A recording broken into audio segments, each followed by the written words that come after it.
Hello friends, நம்ம இந்த வீடியோவில் இதை பற்றி பார்க்க போகிறோன்னா வகுப்பு திருத்த மசோதாவை பற்றி பார்க்க போகிறோம். அது வக்ஃப் வாரியத்தோட அந்த வார்த்தையோட பொருள் என்னன்னு பார்க்க போகிறோம். அது எப்போ அறிமுகம் செய்யப்பட்டது, எத்தனை முறை திருத்தப்பட்டது அப்படின்றத பற்றி வரிசையாக நாம் தெளிவாக பார்க்கலாம். வக்ஃப் அப்படின்ற சொல்லோட பொருள் என்னென்னா, அது அரபு சொல். அதனோட பொருள் என்னென்னா, கடவுளின் பெயரால் இருக்கக்கூடிய சொத்துக்கள் அப்படின்னு சொல்கிறாங்க. இஸ்லாமிய சட்டத்தால் அங்கீகரிக்கப்பட்ட மத சம்பந்தமான பணிகளுக்காக, நல்ல நோக்கங்களுக்காகவும் அர்ப்பணிக்கப்பட்ட சொத்துக்களை தான் நம்ம வக்ஃப் அந்த வாரியம் வைத்து கொண்டிருக்கிற சொத்து அப்படின்னு நம்ம சொல்கிறோம். இந்த வக்ஃப் வாரியம் எந்த நலத்துறையின் கீழே இருக்குன்னா, பிற்பட்டோர், மிகவும் பிற்பட்டோர் மற்றும் சிறுபான்மையோர் நலத்துறையின் கீழ் வக்ஃப் வாரியம் செயல்படுது.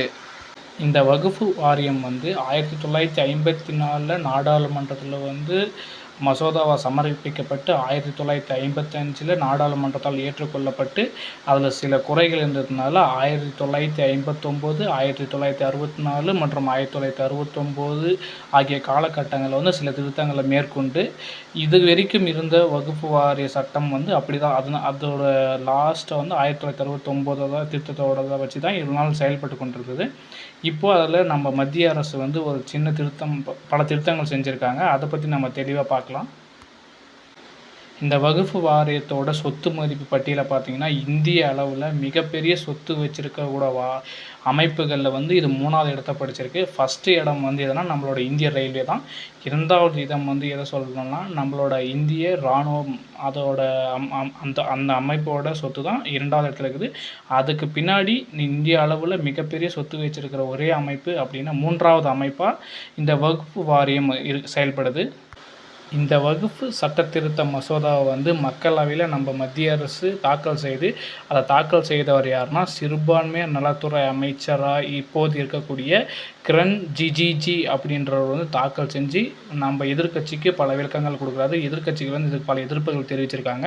அதற்கான விளக்கத்தையும் அவரே கொடுக்குறாரு. அதை பற்றி இப்போ தெளிவாக பார்ப்போம். இந்த வகுப்பு வாரியத்தோட சட்டம் திருத்தத்துக்கு முன்னாடி எப்படி இருந்தது, திருத்தத்துக்கு பின்னாடி எப்படி இருந்ததுன்னு நம்ம தனித்தனியாக தெளிவாக பார்க்கலாம். இந்த வகுப்பு வாரியத்தோட திருத்தத்துக்கு முன்னாடி எப்படி இருந்ததுன்னா, இந்த வகுப்பு வாரியத்தோட சொத்துக்கள் ஏதாவது பிரச்சனை இருந்தால் அந்த பிரச்சனையை வகுப்பு வாரிய தீர்ப்பாயத்தால் மட்டுமே முறையிட முடியும். அங்கே மட்டுமே அதுக்கான கேள்விகளை கேட்க முடியும். ஆனால் இப்போ எப்படி திருத்திருக்காங்கன்னா, அதை கோர்ட்லையும் போட்டு அதனோட பிரச்சனையை தீர்த்துக்கலாம், முறையிடலாம், கோர்ட்லேயும் போய் முறையிடலாம் அப்படின்ற மாதிரி திருத்திருக்காங்க. 2வது பிரச்சனையாக வாரியத்துக்கே சொத்துரிமை அப்படின்னு இருக்குது. அதாவது வக்ஃபு வாரியத்துக்கு அதற்கு கீழ் இருக்கக்கூடிய சொத்துக்கள் அனைத்துமே வக்ஃபு வாரியத்துக்கு மட்டுமே சொத்துரிமை அப்படின்னு சொல்லப்படுது. ஆனால் இப்போ வாரியம் உரிமை கோர முடியாது, அது சட்டப்பூர்வமாக்கப்படும் அப்படின்றதும் சொல்லியிருக்காங்க. அடுத்த திருத்தம் என்ன பண்ணியிருக்காங்கன்னா, பெண்களுக்கும் அந்த வக்ஃபு வாரியத்தில் உறுப்பினராக இருக்க முடியாதுன்னு முன்னே இருந்தது. இப்போ திருத்தத்தில் என்ன கொண்டு வந்திருக்காங்கன்னா, பெண்களும் அந்த வகுப்பு வாரியத்தில் ஒரு உறுப்பினராக இருக்கிறதுக்கான அனுமதி தருது அப்படின்னு அந்த மசோதாவில் இப்போ திருத்த மசோதாவில் சொல்லியிருக்காங்க. அதற்கு பின்னாடி இப்போ வர திருத்தம்னா, அரசியல் வட்டாரங்களாலும் எதிர்க்கட்சிகளாலும் மிகவும் பேசப்படுற ஒரு பிரச்சனைனா, அந்த வகுப்பு வாரியத்தில் முஸ்லீம்கள் மட்டுமே உறுப்பினராக இருக்க முடியும். ஆனால் இப்போ என்ன திருத்தம் செஞ்சுருக்காங்கன்னா, முஸ்லீம்கள் அல்லாதவர்களும் உறுப்பினர்களாக இருக்கலாம் அப்படின்றத சொல்கிறாங்க. அதுதான் மிகப்பெரிய பிரச்சனையாக போயிட்டுருக்கு. அதுக்கப்புறமா இன்னொரு திருத்தம் என்னென்னா, திருத்தத்துக்கு முன்னாடி எப்படி இருந்ததுன்னா, பிரச்சனை தீர்ப்பாயம் மட்டுமே ஆய்வு செய்யும். அதாவது வகுப்பு வாரிய தீர்ப்பாயம் மட்டுமே ஆய்வு செய்யும். இப்போ என்ன சொல்லியிருக்காங்கன்னா, வகுப்பு வாரிய சொத்துக்கள் அனைத்தும் ஆய்விற்கு உட்படுத்தப்படும் அப்படின்னா, கலெக்டரோ அதற்கு கீழே இருக்கிற கவர்மெண்ட் அஃபிஷியல்ஸை வச்சு அந்த சொத்தோட பிரச்சனைகள்லாம் தீர்க்கப்படும் அப்படின்னு இந்த புதிய திருத்தத்தின் மூலமாக கொண்டு வந்திருக்காங்க. இது தனி வாரியமாக இல்லை அப்படின்னு இருந்தது முன்னாடி. இப்போது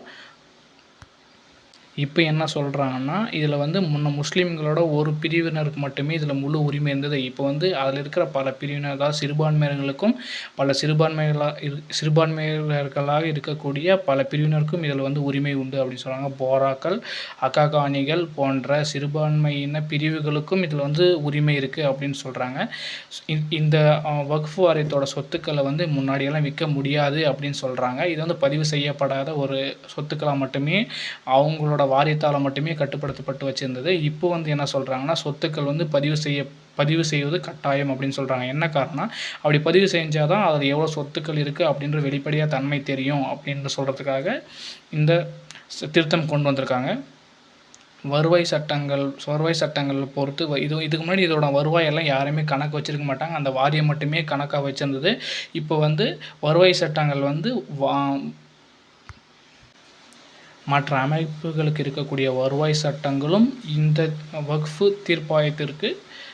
வாரியத்திற்கு பொருந்தும் அப்படின்னு சொல்லியிருக்காங்க.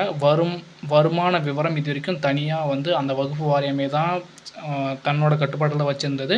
இப்போ வருமான வரி வந்து வெளிப்படையாக எல்லாருக்கும் தெரிகிற வகையில் காமிக்கணும் அப்படின்னு சொல்லியிருக்காங்க. இவை அனைத்தும் தான் இப்போ இருக்கிற திருத்தத்தில் கொண்டு வந்திருக்காங்க. இதுக்கு முன்னே இந்த திருத்தத்தை பற்றி எதிர்க்கட்சியான குற்றங்களும் அந்த எதிர்க்கட்சி வைத்த குற்றத்துக்கு அரசு கொடுத்த விளக்கங்களும் பற்றி பார்ப்போம் நம்ம. இந்த வகுப்பு வாரிய சட்ட திருத்தத்தில் வந்து இஸ்லாமியருக்கு அநீதி விளைக்கப்படுது அப்படின்னு எதிர்க்கட்சிகள் சொல்கிறாங்க. ஆனால் அரசு அதுக்கான விளக்கம் என்ன தருதுன்னா, வகுப்பு பெயரில் வந்து பல நிலங்களை வந்து அவங்க அபகரிச்சிக்கிறாங்க. அந்த அபகரிப்பெல்லாம் தடுக்கிறதுக்காக தான் கொண்டு வந்திருக்கோம். பல வகுப்பு வரை இஸ்லாமியர் நிலங்கள் இல்லாத மற்ற நிலங்களும் அதில் வந்து ரொம்ப அதிகமாக அபகரிக்கப்படுகிறது. அதை தடுக்கிறதுக்காக இதை எடுத்துகிட்டு வந்திருக்கோம் அப்படின்னு சொல்கிறாங்க. எதிர்க்கட்சியினோட இன்னொரு குற்றம் என்ன வைக்கிறாங்கன்னா, இந்த திருத்தத்து மேலே கூட்டாட்சிக்கும் சிறுபான்மையினருக்கும் எதிரானது இந்த திருத்தம் அப்படின்னு சொல்கிறாங்க. ஆனால் அரசு வந்து இதற்கான விளக்கம் என்னன்னு கொடுத்தா, இஸ்லாமியருக்கு எதிரான சட்டம் அல்ல அது, இஸ்லாமியர்களோட வளர்ச்சிக்காக தான் அப்படின்னு அரசு விளக்கம் தருது. இந்த வக்ஃப் வாரியத்தில் முஸ்லீம்கள் அல்லாதவர்களும் உறுப்பினர் ஆகலான்னு சொன்னது வந்து இவங்க என்ன சொல்கிறாங்க, எதிர்க்கட்சியில் என்ன குற்றம் வைக்கிறாங்கன்னா, முஸ்லீம்கள் அல்லாதவர்கள் இந்த அமைப்பில் இருந்தால் அவங்களால வந்து இதில் கட்டமைப்பு கெடும் அப்படின்னு சொல்கிறாங்க. ஆனால் அரசு அதுக்கான விளக்கம் என்னன்னு தரணும்னா, பெண்களுக்கும் அதிகாரம் கிடைக்குது இதில், அதனால தான் நான் இதை கொண்டு வரோம் அப்படின்னு சொல்கிறது. இஸ்லாமியர் நிலங்களை பறிக்க முயற்சி செய்கிறாங்க அப்படின்னு எதிர்க்கட்சி குற்றம் வைக்குது. இன்னும் அதுக்கான அரசு விளக்கம் வந்து என்ன தரணும்னா, வளர்ச்சிக்கான நடவடிக்கை மட்டுமே இது, நாம் எந்த ஒரு இஸ்லாமியர்களோட நிலங்களையும் நாங்கள் பறிக்க விரும்பலை அப்படின்னும் அரசு விளக்கம் தந்திருக்கு. இது போன்ற விளக்கங்கள் தான் வக்ஃப் திருத்த மசோதாவுக்கு ஆதரவாக மத்திய அரசு தெரிவிக்கக்கூடிய மக்களுக்கு புரியும் வகையில் விளக்கக்கூடிய விளக்கம் இதுதான். இந்த சட்டத்திற்கான விளக்கம் அரசு இப்படி தான் தருது. இது வந்து பல எதிர்க்கட்சிகளால் எதிர்க்கப்படுகிறது. நாடாளுமன்றத்தில் மக்களவையில் வந்து இதுக்கான எதிர்ப்பு தெரிவித்து நம்ம காங்கிரஸ் கட்சி, எதிர்க்கட்சிகள் ஆகிய அனைவரும் வெளிநடப்பு செஞ்சுருக்காங்க. நம்ம தமிழ்நாட்டை சேர்ந்த பல கட்சிகளும் இதற்கான எதிர்ப்புகள் தெரிவித்து கொண்டே வருது. இஸ்லாமியர்களிடம் இது மிகப்பெரிய எதிர்ப்பு தான் இந்த மசோதாவுக்காக வந்து கொண்டிருக்கு. நன்றி ஃப்ரெண்ட்ஸ்.